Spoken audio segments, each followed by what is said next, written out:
Muito bom dia! No programa de hoje nós vamos estar conversando com o médico otorrinolaringologista Dr. Fernando Câmara, que vai estar falando conosco sobre questões relacionadas ao nariz, garganta, roncos, rouquidão, e eu tenho certeza que vai esclarecer muitas coisas para você. Então fica ligado, não perde nada! O Saúde em Evidência tem o apoio de Líder PE, Lojas LW, Memorial Imagem e Impact Soluções.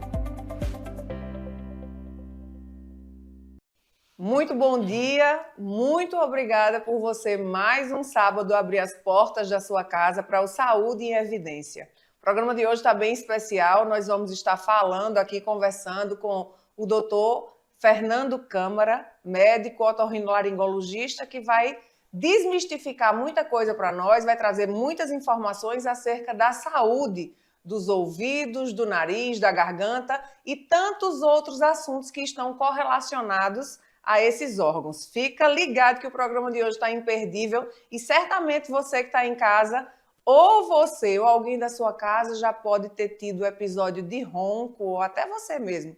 E se sim, chama essa pessoa para aprender aqui hoje com o Dr. Fernando. O programa está bem legal. Dr. Fernando, seja muito bem-vindo. Fique à vontade, a TVLW é sua casa também. E eu gostaria de começar pedindo para que você se apresentasse. O doutor Fernando é novato aqui em Arco Verde, médico há muitos anos, vou deixar ele se apresentar, mas aqui na nossa região ele acabou de chegar, tem pouco tempo que chegou, já atende em Garanhuns também, e eu vou deixar que você, doutor Fernando, fale um pouco sobre você. Vamos lá. Bom dia, Catarina, tudo bem? Bom dia aos telespectadores. Eu sou otorrino, Catarina, como você falou, sou de Recife, tenho uma formação, fiz faculdade na Universidade Federal de Pernambuco, fiz residência médica também lá na Federal, no HC. Depois passei um período viajando aí, morei fora, morei na França, em Bordeaux, fiz uma especialização lá. Sou muito afeito, né? Trabalho muito com essa parte de otorrino em geral. Então a gente sabe, como você falou também, tem muita gente que tem muito problema de ouvido, de nariz, de garganta, de apneia do sono, de ronco, rouquidão. Então assim, há uma gama muito ampla, Catarina. A gente está aqui em Arco Verde há mais ou menos uns 7 meses, já tendo em Garanhuns. Na verdade, eu estou correndo ao contrário, fugindo um pouquinho de Recife e me dedicando mais a ficar nessa região aqui. Minha pretensão realmente é ficar só Garanhuns e Arco Verde. Ainda estou com um pezinho lá, algumas pendências, enfim, para resolver lá por Recife, mas em breve vou estar só por aqui mesmo. Que coisa boa, seja muito bem-vindo à nossa região. Vamos começar, a gente está no mês de fevereiro, é um mês que é muito quente aqui no Nordeste, e claro que, assim como eu estou falando, muitos de vocês em casa certamente já sofreram por esses dias, nessa temporada, com rinite e sinusite. Qual a grande diferença de rinite e sinusite e como é que a gente pode acalmar quem está em casa ou até explicar, ajudar as pessoas que estão em casa que têm recorrência de sinusite e rinite? Primeiro, vamos falar um pouquinho da diferença entre essas duas patologias. Perfeito, Catarina. Muito boa pergunta, muito boa colocação. Então, a rinite é uma inflamação do que a gente chama fossa nasal, tá? Fossa nasal é o nariz, né? Então, o nariz, a gente tem essa parte, a protuberância na face, e tem a parte que vai para dentro do rosto. Isso aí é o nariz, é a fossa nasal. Quando a mucosa, o revestimento interno dessa fossa nasal está inflamado por algum motivo, uma infecção, enfim, aspirou um cheiro desagradável, mais forte, alguma coisa que desencadeou uma reação inflamatória, a gente tem a rinite. A sinusite é uma coisa que muitas vezes vem associada. Os seios da face são escavações ósseas que a gente tem no meio do rosto, no meio da face. Então, a gente tem o seio maxilar nessa região, o seio frontal, mais para trás aqui, entre os olhos, a região etimoidal, e mais, vamos dizer assim, no meio da cabeça, a gente tem o seio esfenoidal. Quando a mucosa, né, que é o revestimento interno desses seios da face, está inflamada, aí sim a gente caracteriza a sinusite. Mas como eu falei, muitas vezes eles vêm associados, a rinite com a sinusite. É uma coisa que a gente vê com muita frequência, até em gripe, resfriado, elas surgem e vêm juntas para incomodar os pacientes. Incomoda mesmo, incomoda muito. Incomoda muito. Isso é uma coisa frequente. Aí você colocou, acho que se eu for citar um percentual, eu diria que todo dia, acho que 60%, 70% dos pacientes que chegam têm esses problemas de rinite e rinocinusite. É bem comum isso aí. Doutor, quando a gente fala na sua especialidade, a gente está falando aí dessa tríade, né? Ouvido, nariz e garganta. O programa é Saúde em Evidência. Então, claro, a gente tenta evidenciar aqui saúde. Claro que a gente precisa também falar em doença, porque, infelizmente, isso já vem mudando, mas, infelizmente, ainda somos uma geração, uma nação que não é da prevenção. Embora isso venha mudando, né? Deixa para ir para o médico quando o bicho pega. Isso. Mas quando a gente fala nessa tríade de ouvido, nariz e garganta, e falando dentro dessa perspectiva de prevenção, Certo. você que está aí em casa, nosso telespectador, certamente você gostaria de perguntar ao doutor Fernando como prevenir, como cuidar desses órgãos que são um desafio para nós, né? A gente vai chegar lá no uso do cotonete daqui a pouco, que é uma dúvida frequente que eu sei que você está em casa e tem também. A gente vai falar de muita coisa. Eu disse a você que o programa hoje está rico. Mas vamos falar um pouquinho dessa tríade? Bora. Acredito que vai explicar muita coisa para muita gente. Muito, muito importante também. Muito boa colocação, Catarina. Então, assim, vamos lá, vamos para o setor, né? Então, certo. A gente começou pelo nariz, pela rinite. A gente sabe que tem algumas coisas que são agressivas, que são nocivas a determinados pacientes. Então, como a gente falou da rinite, paciente que tem muita alergia, né? A situação de poeira, fumaça, pelo, mofo, tudo isso interfere bastante nessa saúde nasal. Então, algumas situações a gente sabe que a pessoa deve se expor menos, principalmente, como eu disse, como eu havia dito, quem é mais sensível a esse tipo de problema. Então, diminuir a exposição, né? A poeira, a mofo. É uma coisa até difícil, né? Eu falo isso sempre para os pacientes, mas que a pessoa tem que tentar, de certa forma, prevenir, evitar esse contato o máximo que puder, tá certo? Teve aquelas colocações de máscara, né? Tomou uma evidência grande durante o Covid, que também é uma coisa que em muitas situações a gente acaba recomendando também, que ajuda, né, a diminuição dessa exposição. É uma coisa bem importante. Outra situação, vamos falar um pouco de ouvido. Então, a gente sabe, eu acho que é de conhecimento público, né? Assim, a maioria das pessoas sabem que não deve se expor a ruídos intensos. Então, muito barulho é uma coisa ruim. Então, para prevenir esse problema, né, isso pode levar a uma perda auditiva definitiva ou progressiva. Então, assim, evitar a exposição a som muito intenso. Então, a gente sabe que no Carnaval, no São João, tem uma caixa de som, tem gente, né, às vezes o pessoal mais jovem, principalmente, gosta de ficar colado na caixa de som. Isso é muito ruim. Isso é perigoso e pode trazer problemas para a pessoa no nível auditivo. Tem um órgão aqui no pescoço também, Catarina, chamado laringe. Então, assim, a laringe é onde estão as pregas vocais, as cordas vocais. Então, evitar também falar muito alto, gritar muito. É uma forma de prevenir determinadas patologias, né, que podem ocorrer nessa região. E assim vai, são coisas de bom senso, eu diria. Eu acho que até, como eu falei, muitas vezes de conhecimento público, mas é bom sempre estar alertando, estar lembrando as pessoas que esse tipo de situação pode trazer problemas nessas áreas, como a gente falou agora. Doutor Fernando, tem uma coisa que é muito sutil, foi sendo inserido no nosso dia a dia, é bem sutil, mas que de fato já faz parte da nossa rotina, que é o uso dos fones de ouvido. Boa. Até que ponto o fone de ouvido ele deixa de ser algo benéfico e ele passa a ser maléfico se não usado da forma correta? Isso, importante também. A forma correta de usar o fone de ouvido é com um som que não esteja muito alto, tá, Catarina? A gente vê também com muita frequência o pessoal usar fone. Tem vezes já aconteceu situação que a pessoa está do meu lado, feito você tá, e eu estou ouvindo o som. É verdade, isso já passei por isso. Isso é ruim. A gente tem um órgão dentro do ouvido, que chama cóclea, e ela tem umas células lá, as células ciliadas, que são as células que fazem a gente perceber o som. O som muito alto vai danificar essas células de forma irreversível. Então, quando você se expõe a som intenso, esse é um exemplo, né, que você falou do fone, se o som estiver muito alto, vai prejudicar essa célula, vai matar essa célula, e ela não vai se regenerar, não vai voltar. Então, é muito importante você botar o som do fone, que é uma coisa boa, né, às vezes necessária, mas num som baixo, um som que você consiga ouvir se alguém estiver lhe chamando do seu lado, alguma coisa desse tipo. Senão, fatalmente, você vai estar se expondo a um ruído maior do que o que poderia ser exposto, maior do que o indicado. É ideal que se use fone até por uma questão de convivência social, né? Para você respeitar as pessoas que estão ao seu lado no ambiente de trabalho, dentro do carro, dentro do ônibus, porque ninguém merece, doutor. É muito deselegante você estar ouvindo os áudios que o outro está recebendo. Então, use fone de ouvido, mas use com responsabilidade, volume baixinho, curta seu som, não atrapalhe ninguém e também não prejudique sua saúde. Doutor, um outro assunto relacionado ao ouvido também que eu gostaria que a gente falasse. Zumbido no ouvido. Quais são as causas? Quais são os motivos?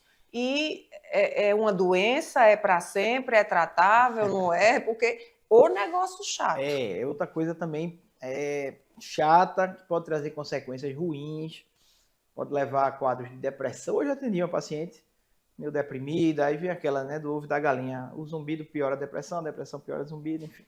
Olha, zumbido é um sintoma, Catarina, é um sintoma que pode estar relacionado com vários problemas, né, dessa região, do ouvido principalmente, e algumas coisas até que não são do ouvido, isso aí talvez alguns não saibam.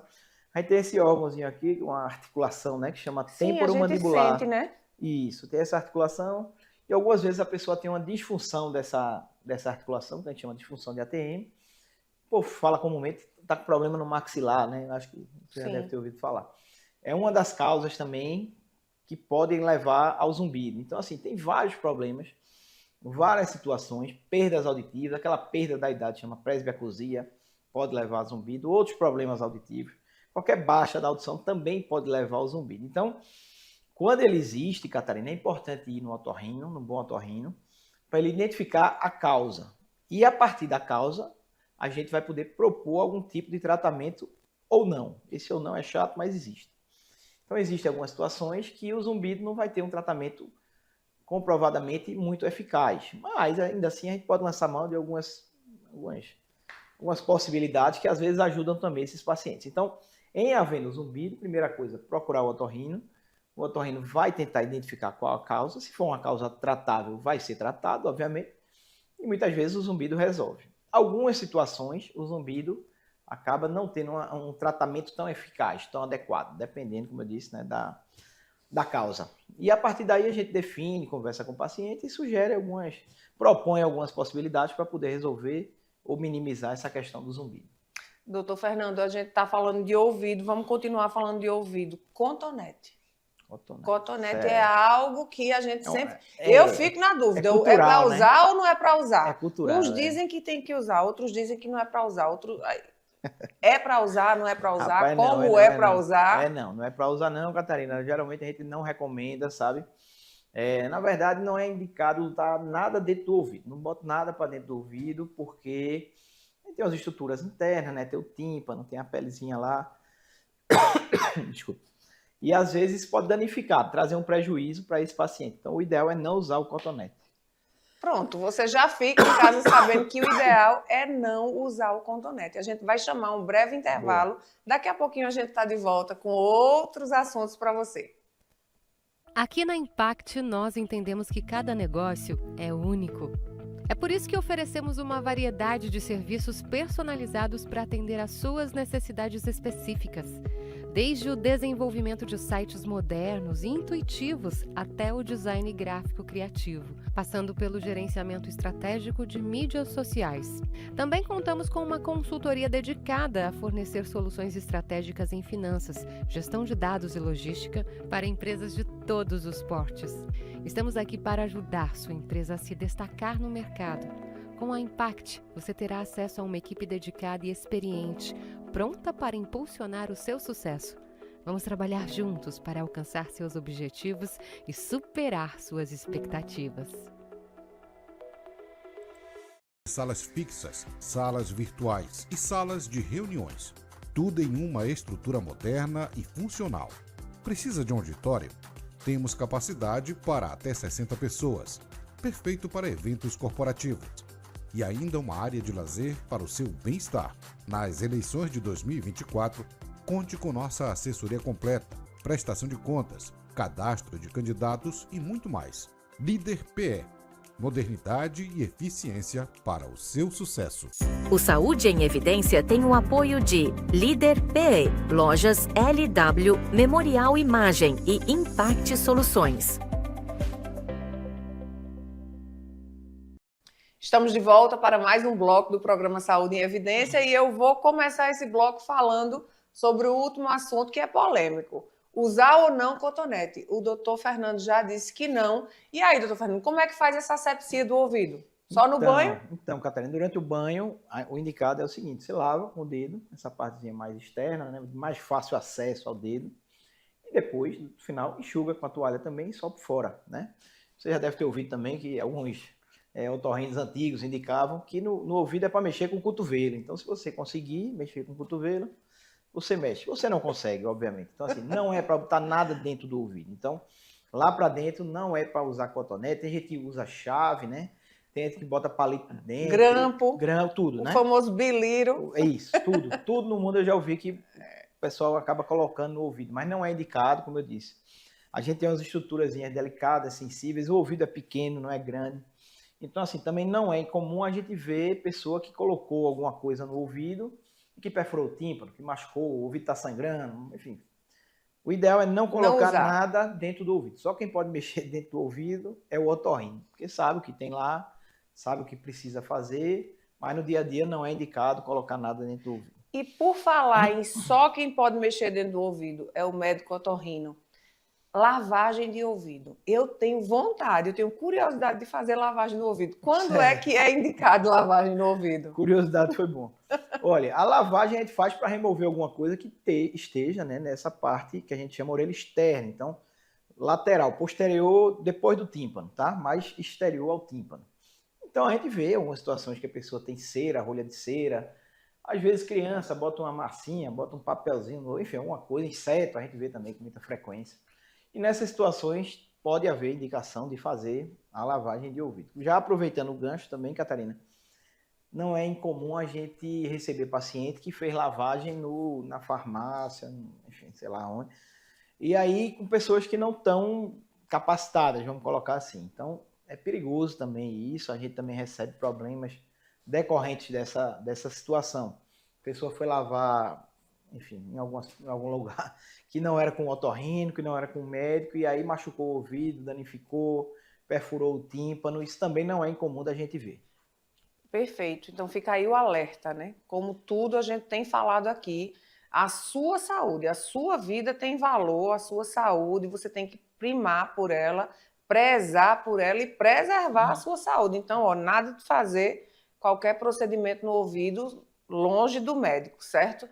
Doutor, a questão de infecções no ouvido. Certo. A gente vê muito em bebezinho, né? A Também. gente ouve muito as mães relatarem que o bebê está com uma inflamação, uma infecção no ouvido. Mas o adulto também. Advém de quê essa irritação, essa inflamação? Tá, vamos lá, Catarina. Isso é também um assunto extenso, mas vamos tentar abreviar de uma forma que fique clara. Essas infecções do ouvido podem ser crônicas, né, antigas, e podem ser agudas, né, mais recentes, que são as mais comuns, como você falou. Crianças têm muito, então às vezes depois de uma gripe, uma situação desse tipo, fica um catarrinho retido no ouvido, né, na orelha, e aí pode dar uma infecção, uma situação que a gente chama de otite média, né, uma otite média aguda. Às vezes também piscina, manipulação, pode dar uma otite externa, que é nessa parte mais de fora do ouvido, né. Então, assim, são coisas comuns que a gente vê também com muita frequência, otite externa, otite média. E tem as situações crônicas, né, que são aquelas situações, você já deve ter ouvido também falar, Catarina, pessoas que dizem que o ouvido fica supurando, fica escorrendo de uma forma contínua ou recorrente. Às vezes, essas pessoas possuem um probleminha no tímpano, na membrana timpânica, às vezes uma perfuração, às vezes um pequeno tumorzinho que a gente chama colesteatoma. Enfim, são situações que a gente precisa ver, avaliar, para poder propor o melhor tratamento. Então, algumas vezes a gente precisa usar antibiótico, algumas vezes são casos cirúrgicos, algumas vezes vai só no anti-inflamatório, enfim. Aí a gente precisa identificar qual o tipo de problema para propor também o melhor tratamento para cada situação. Doutor, para a gente encerrar, pelo menos agora, nesse momento, falar de ouvido. Só uma última pergunta. Uma criança que ela tenha alguma dificuldade, um atraso na fala, Perfeito. O médico otorrino é o profissional que os pais devem procurar primeiro? Com toda certeza, Catarina.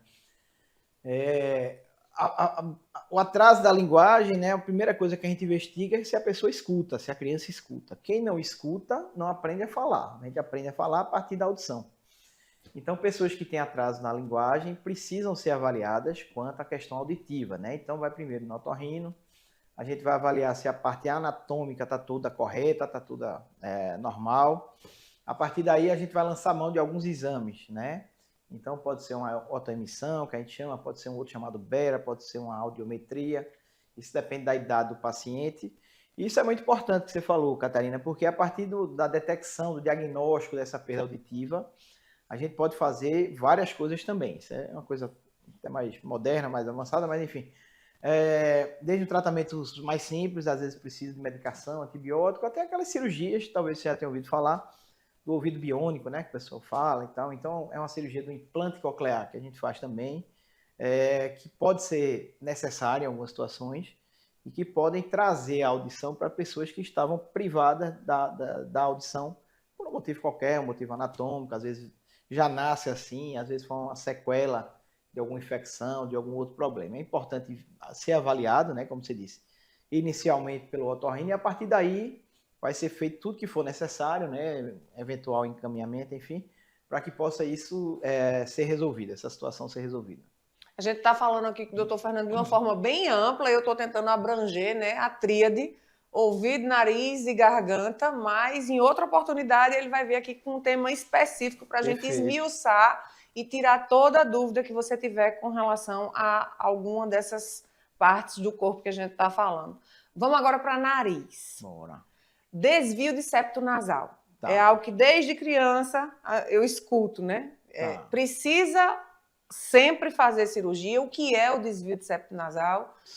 Precisa sempre estar ligado sempre ao processo cirúrgico ou não? Vamos explicar para quem está em casa e quais são os malefícios, né? Quais são os danos que esse desvio traz a curto, médio e longo prazo para quem tem. Vamos lá, Catarina. Outro assunto, como você falou, bem amplo, mas vamos tentar resumir de uma forma que fique bem compreensível.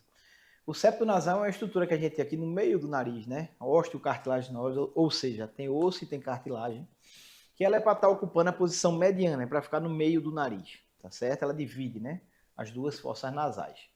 Em algumas situações, em alguns pacientes, é uma coisa também muito frequente, a gente vê que ao invés de estar retinho no meio do nariz, ele tem um desvio, uma curva, né, uma curvatura, que pode ser para um lado, pode ser para o outro, pode ser para os dois.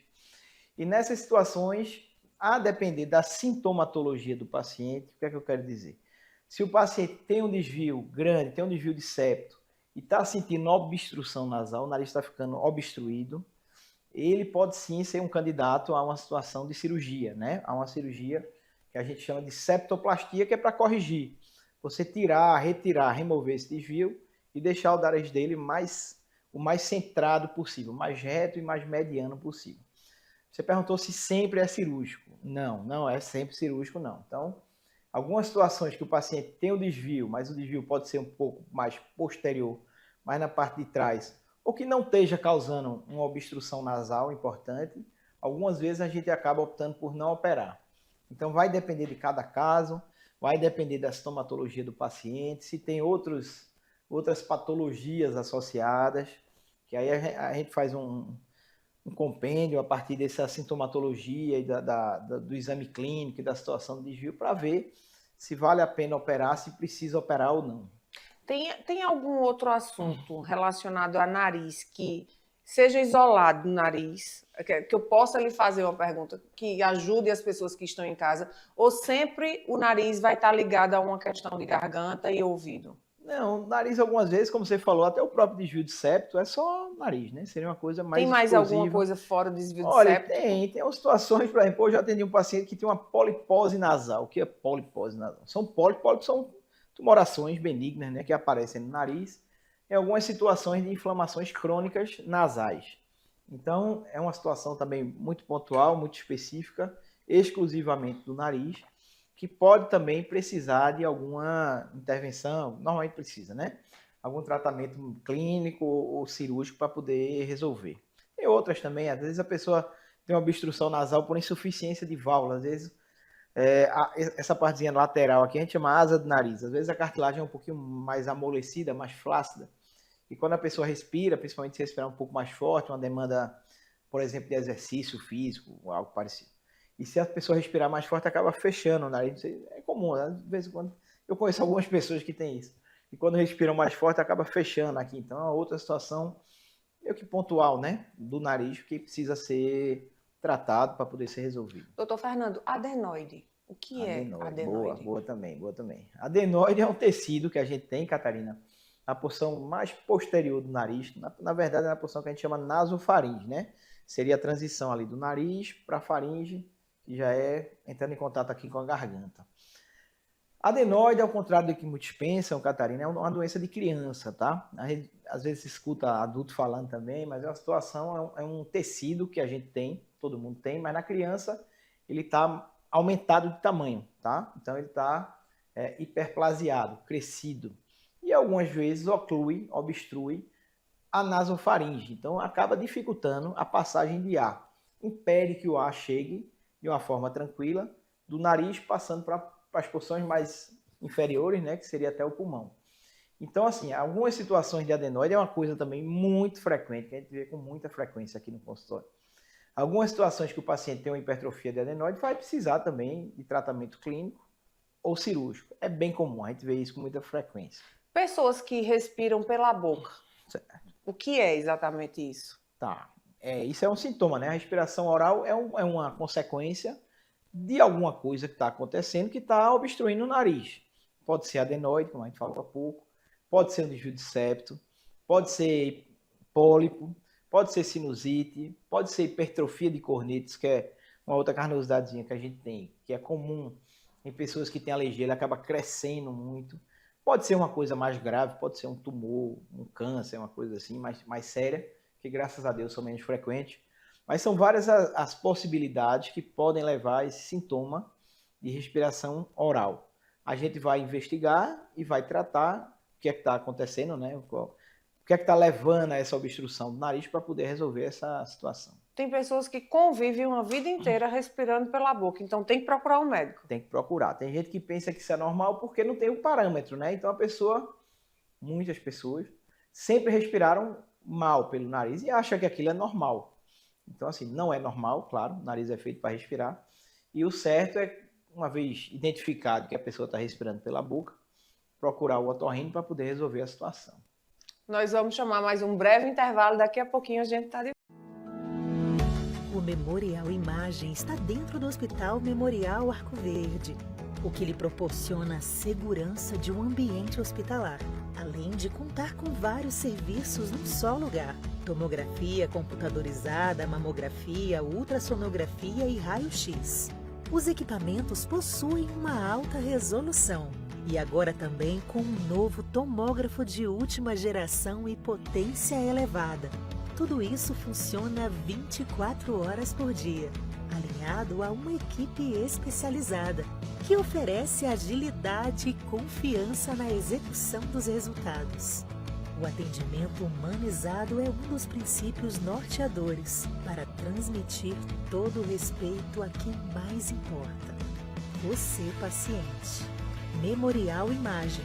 Qualidade que faz diferença na sua saúde. Conheça as lojas LW, a história de sucesso de Arco Verde que começou há 38 anos.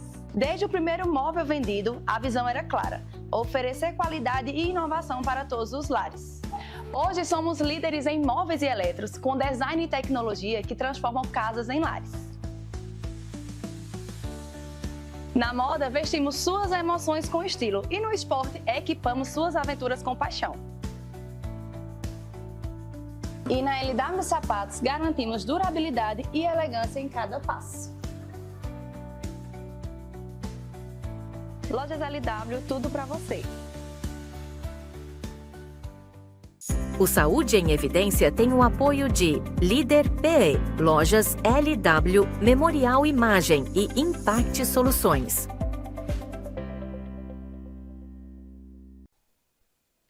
Estamos de volta para mais um bloco do programa Saúde em Evidência e o assunto agora, muito provavelmente, interessa a você ou a alguém da sua casa. Doutor, ronco. Conviver com o ronco. Ronco não é normal. Não é normal. Não é normal. Vamos falar um pouquinho sobre as causas, se é um sintoma, se já é uma patologia, Certo. e os tratamentos que a gente dispõe hoje para ronco, para isso que incomoda. Deve ser horrível, né? Eu não tenho ainda. Tem a ver com a idade? Me responda isso também Tá, quando vamos lá. você estiver falando, viu? Porque diminui muito a qualidade do sono. E certamente tem muita gente aí em casa precisando ser ajudado com relação a ronco. Vamos lá, Catarina. O ronco, né? E a apneia do sono, acho que Sim, não sei se pode você já ouviu ligar. falar também, são Já, coisas ligadas, na sim. verdade. Então, seria meio que uma gradação, né? Então, a pessoa começa com ronco e depois evolui, vai piorando, enfim, chega na apneia em algumas situações. E é muito ruim para a pessoa e para quem está do lado, né, Sim. Catarina? Às vezes a gente vê marido, esposa que vai dormir no outro quarto, já é causa de divórcio, às vezes, enfim, é um negócio, uma situação, um problema social, vamos dizer assim, né? Às vezes, há pessoas que dão plantão, médico, enfermeiro, se você já teve o desprazer de tentar dormir com alguém roncando forte do seu lado, é um negócio ruim. É uma situação também de otorrino que a gente vê com alguma frequência, Catarina. Está associada é uma soma de fatores, tá? Então, o nariz ruim favorece o ronco. Pessoas que têm a amígdala muito grande, a úvula também, às vezes, redundante, que a gente chama muito grande. Isso também é uma situação que pode levar ao ronco. Pessoas que têm um queixo muito para trás, né? O que a gente chama retrognato. Então, a pessoa tem a arcada óssea com o queixo muito para trás. A mandíbula também favorece ao ronco. Uma coisa muito importante, muito frequente, é a questão do peso. Então, a pessoa que é mais forte, né? Pessoas obesas também, via de regra, é muito comum que essas pessoas ronquem. Ele se deve, né, esses problemas todos, a um estreitamento e ao fechamento, né? A apneia é o fechamento da via aérea. Então, a pessoa começa a puxar o ar, quando ela começa a vibrar, produz um som, que é o ronco. Em algumas situações, ela acaba fechando a via aérea. Então, a pessoa puxa o ar e o ar não vai porque a via aérea fecha. Isso é a apneia do sono, é a parada da respiração durante a noite, né? Uma situação também que a gente pode identificar, claro, geralmente a pessoa sabe alguém que mora com ele, mora perto, dorme perto, ouve o ronco e acaba informando, e isso traz repercussões, traz problemas, tá, Catarina? A gente sabe que o ronco e a apneia são responsáveis por problemas de saúde outros, né? Então, pressão alta, diabetes, AVC, problemas cardíacos, impotência sexual, tudo isso está associado com ronco e apneia do sono, tá? Existe um exame que a gente está fazendo aqui também em Arco Verde, que é a polissonografia, que é para detectar essa questão e quantificar, né? Se tem e quanto tem de ronco e de apneia do sono. Então, a partir daí, a gente vai fazer essa avaliação, como eu disse, né? De outros fatores, para poder identificar qual a causa do ronco e da apneia da pessoa e para poder a gente fazer um tratamento. Felizmente, existem vários tratamentos muito eficazes para a questão do ronco e da apneia, que passam por cirurgias também, né? Passam por fonoterapia, fisioterapia, e aquele CPAP, aquela máscarazinha também, que é um equipamento que muitas vezes a gente precisa lançar a mão para poder resolver essa questão de ronco e apneia do sono. Perfeito. Doutor Fernando, quando a gente fala, agora a gente foi para essa área da garganta, né? O ronco ele está associado à via nasal e à garganta. Quais são as outras patologias que mais chegam em consultório com relação à garganta? Na minha época, olha, faz tempo, não diga a ninguém não, mas faz muito tempo, quando eu era criança, estava exatamente naquela transição de se retirar as amígdalas. E aí, graças a Deus, eu acho que graças a Deus, o senhor é quem vai me dizer, eu já não fui a geração que retirou as amígdalas. Certo. Eu já fui privada, poupada disso. Tá. Amidalite é uma das questões que mais chegam com relação à garganta. Chega muito a situação de faringite, de amidalite, né? São queixas frequentes, a gente também vê todo dia no consultório. E a gente precisa investigar para saber o que é que está causando aquilo, né? Algumas vezes tem alguma outra patologia associada. A gente já falou aqui de rinite, sinusite. Em adultos, a gente vê, às vezes, aquela massinha, né? Também é comum, massinha chamada cásion, que a pessoa apresenta na amígdala, que é uma coisa também muito frequente. Com relação à cirurgia, que você falou, pegou aquela transição, existem as indicações da cirurgia, tá, Catarina? Então, assim, Algumas situações a gente ainda faz essa cirurgia. Eu acho que antes se fazia mais, realmente. O pessoal fazia com mais frequência. Estava todo mundo condenado à cirurgia, né? Era. Todo mundo fazia. Hoje em dia existem as indicações. Então, amidalite de repetição, amidalite crônica, algumas situações piores, né, de abscesso. Às vezes a própria hipertrofia, que está gerando muito ronco. Tem amígdala que é muito grande, Catarina. Às vezes encosta uma na outra, fecha praticamente tudo aqui da região da faringe, provocando ronco, provocando apneia. E em algumas situações a gente tira assim, a amígdala quando precisa, quando ela está causando mais malefício do que benefício. Nessas situações, sem dúvida, é indicado tirar e a gente retira. Uma cirurgia tranquila, eu chamaria de tranquila, que a gente faz com muita frequência, claro. Toda cirurgia tem que ter seus cuidados, né? Assim, é bom estar em mãos bem treinadas, cirurgião experiente. Eu sempre peço o exame pré-operatório, aquela parte cardiológica, exame de sangue, tudo, para poder fazer uma cirurgia segura, boa, o menos agressiva possível, que resolva a situação do paciente. É importante. Minha mãe fez, retirou as amígdalas e acabou o problema dela, né? Porque ela tinha recorrente amidalite. E aí a base de antibiótico a vida inteira, com antibiótico, e resolveu o problema. Quando chegam esses pacientes, Catarina, geralmente eu primeiro trato, né, como eu disse, procuro fazer as medicações para tentar resolver a situação com medicações, enfim, de uma forma menos invasiva, mas tem situação que não dá. Tem situação que a gente tenta de tudo, faz de tudo, e que o paciente não responde e acaba tendo que tirar, e retira, como eu disse, cirurgia tranquila. E vida normal depois. Geralmente vida bem melhor, viu, Catarina? É verdade. Quando tira, o que a gente escuta geralmente é a mãe ou o pai dizer, devia ter tirado antes, foi muito bom, estou muito feliz, o paciente está respirando de uma forma maravilhosa, não está mais com infecção, como você falou, né, da sua mãe. A qualidade de vida, quando bem indicada, a cirurgia melhora bastante. Que bom. Que outras patologias são mais recorrentes no consultório com relação à garganta? Garganta são mais essa mesmo, amidalite, né, faringite, algumas situações de língua, às vezes aquela massinha branca, um fumo, alguma coisa desse tipo, pode acontecer também. Refluxo é uma coisa também que pode trazer. Refluxo é aquela situação do estômago, né, do ácido que acaba subindo e pode queimar essa região daqui da laringe, subir um pouco mais, dar algumas irritações, alguns sintomas irritativos da garganta também, que é orofaringe, né? O nome técnico da garganta, vamos dizer assim. Então a gente tem algumas situações que a gente pode, dentro de corpo estranho também, né? Sim. Acaba vendo, então, pessoa que se engasgou com a espinha de peixe, com, sei lá, um pedacinho de osso de galinha, de qualquer coisa, é uma coisa que a gente acaba vendo também com alguma frequência. A gente está na alta temporada do calor, e claro que tosse é algo que chega muito também, né? Chega. A tosse, ela necessariamente ela é alérgica? Existe tipos de tosse? Qual é o tratamento para tosse? Tosse é garganta, e aí a gente vai continuar conversando sobre garganta com o doutor Fernando. Tosse, doutor Fernando. O refluxo também ele sugere tosse, né? Pode. É uma recorrência. Tosse é um sintoma também que pode ter várias causas, sabe, Catarina? Então, você citou alguns aí. A gente vê refluxo. É muito comum durante aquele surto, né? Aquelas viroses, gripes, resfriados que acabam gerando uma inflamação dessa região e dando tosse também. Tosse alérgica a gente também encontra em outras situações, né? Algumas situações pulmonares, né? Como asma, como bronquite. A gente vê com muita frequência também. Sinusite pode dar tosse, refluxo pode dar tosse.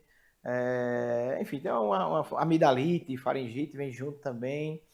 Então, é um sintoma muito, vamos dizer assim, muito amplo, né? Até aquelas outras patologias, graças a Deus, hoje mais raras, como tuberculose, enfim, tem várias situações que podem levar a esse quadro de tosse. Então, quando aparece, né, principalmente quando fica mais intensa ou mais duradoura, é importante vir no médico, vir no otorrino, para poder fazer uma boa investigação, identificar, fazer um bom diagnóstico para poder tratar a causa, seja lá qual for. Doutor Fernando, sangramento. Sim. No ouvido, no nariz e na garganta. Lógico que não é normal e a gente vai querer saber sobre isso.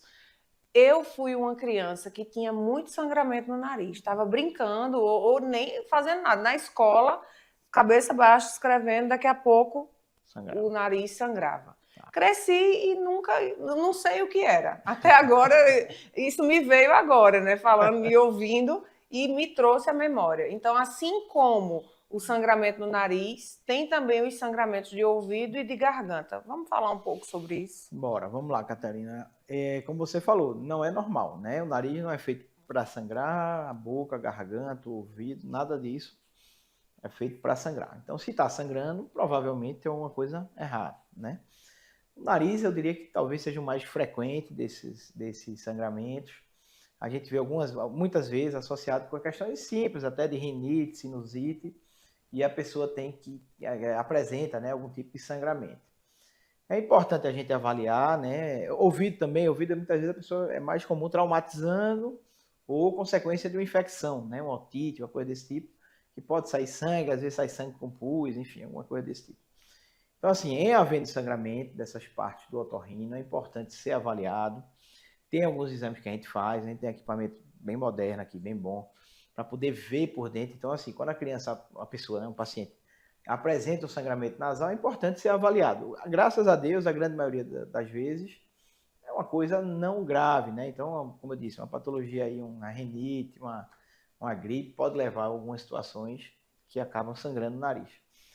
De qualquer forma, existem situações mais perigosas, né? Mais preocupantes. Então, algumas vezes a pessoa tem um tumor nasal, uma coisa desse tipo, e ele começa a apresentar sintomas por sangramento também. Então, é importante sempre, é uma coisa que a gente faz com muita frequência, um exame que chama nasofibroscopia. Então, a gente passa uma óticazinha, uma fibrazinha, para poder ver a extensão toda da fossa nasal, se está tudo bem, qual a origem do sangramento, e a partir daí a gente identifica, né, como eu falei.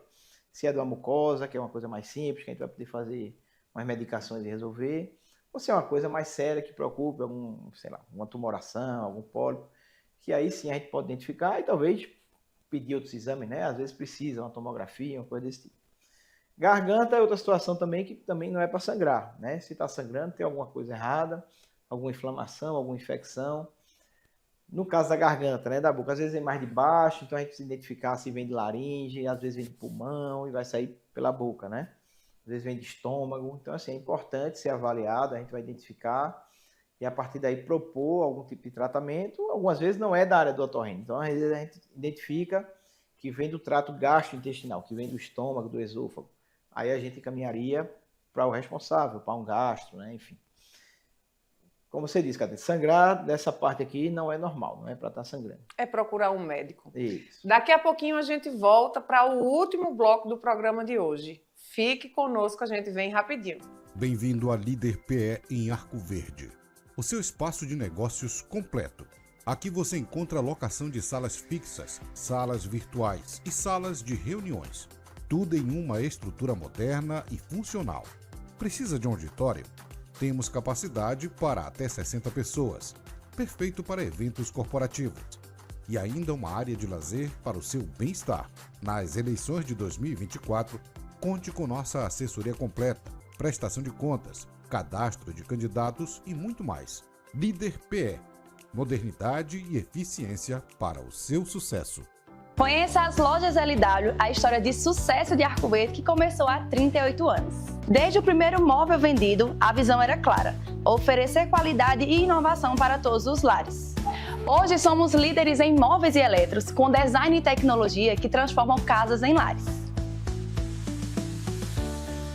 Na moda, vestimos suas emoções com estilo e no esporte, equipamos suas aventuras com paixão.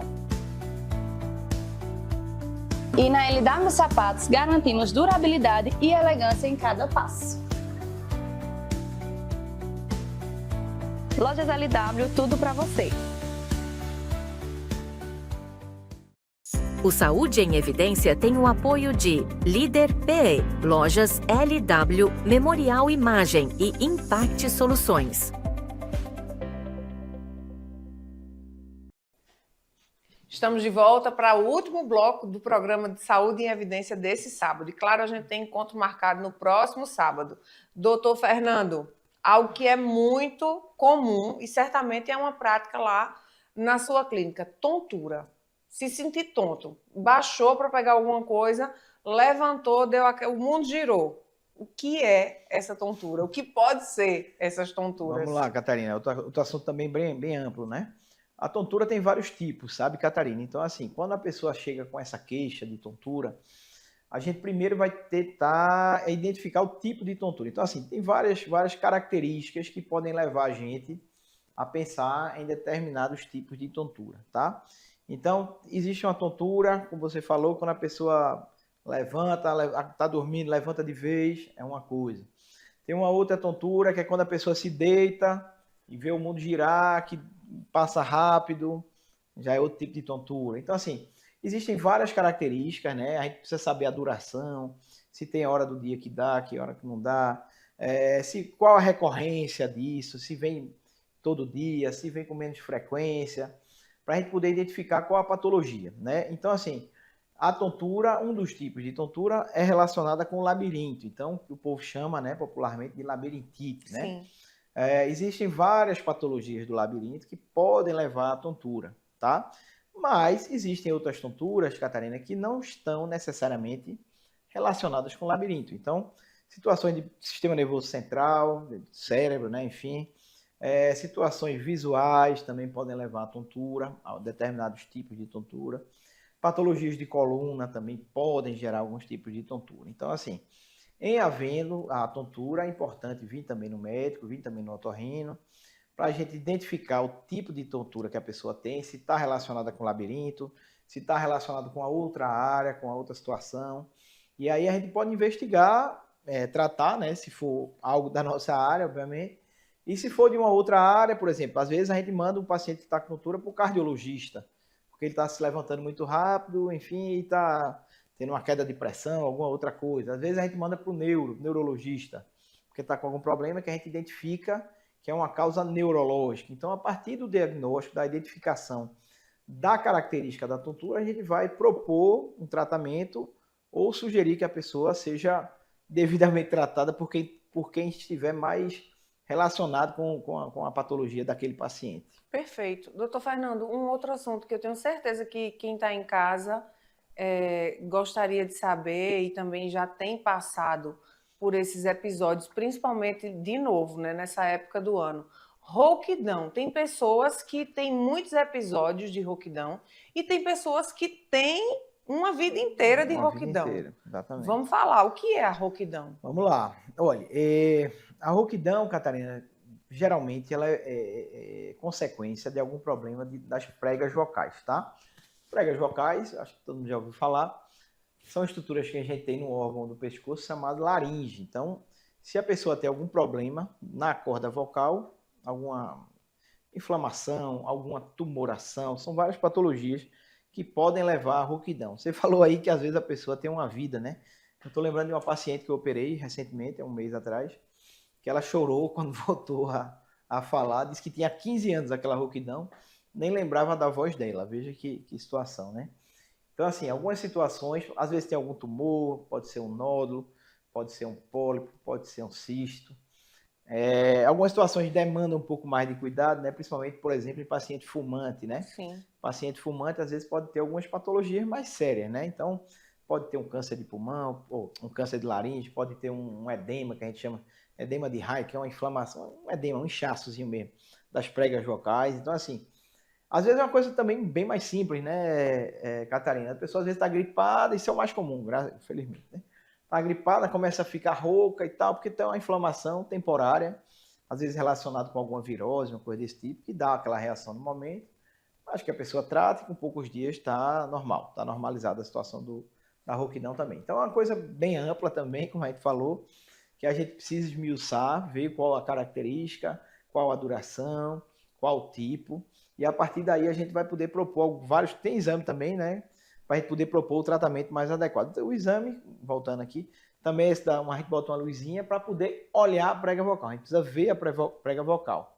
Então, é um exame dinâmico, a gente pede para a pessoa falar alguns fonemas, e a partir daí a gente identifica qual é a patologia, e aí a gente vai propor algum tipo de tratamento, seja fonoterapia, seja medicação, seja cirurgia, cada um responde de um jeito.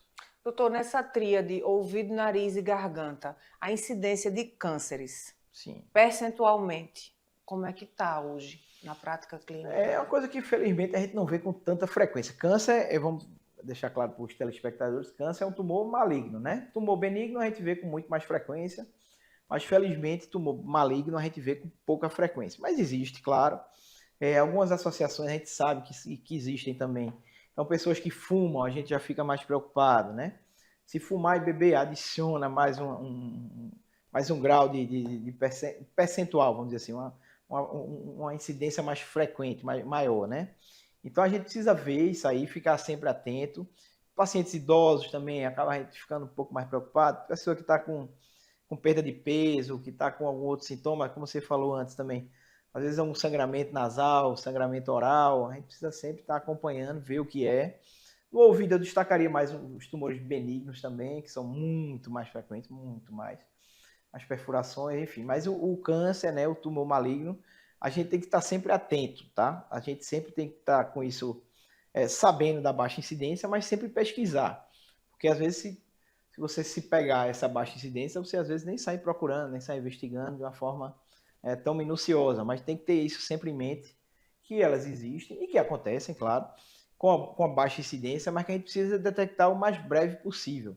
Isso é um problema que a gente acaba tendo também, principalmente no interior, eu diria, Catarina. Que às vezes a pessoa vai tendo algum tipo de sintoma e vai empurrando, vai deixando para lá, vai jogando para frente, e quando chega já está num grau mais avançado. A gente sabe também que quanto mais precocemente for diagnosticado um câncer, uma situação desse tipo, mais fácil de tratar e de curar o paciente, né? Doutor Fernando, qual é a frequência? Vamos supor, você que está em casa não tem nada, nenhum sintoma disso tudo que a gente conversou hoje. É difícil, mas pode ser que você não tenha, graças a Deus, nenhum desses sintomas, todos que a gente falou aqui hoje. Ainda assim, mesmo sem nenhum sintoma, ainda assim, a visita ao otorrino é importante e com que frequência? Veja, Catarina, essa pergunta é mais difícil, viu? Assim, às vezes a pessoa, primeiro que não tem nada disso que a gente conversou, não é muito quase comum. Impossível, né? Mas eu pego alguns pacientes, a gente atende alguns pacientes, que às vezes vai levar o filho, vai levar o marido, doutor, vamos dar uma olhada, ver se está tudo bem.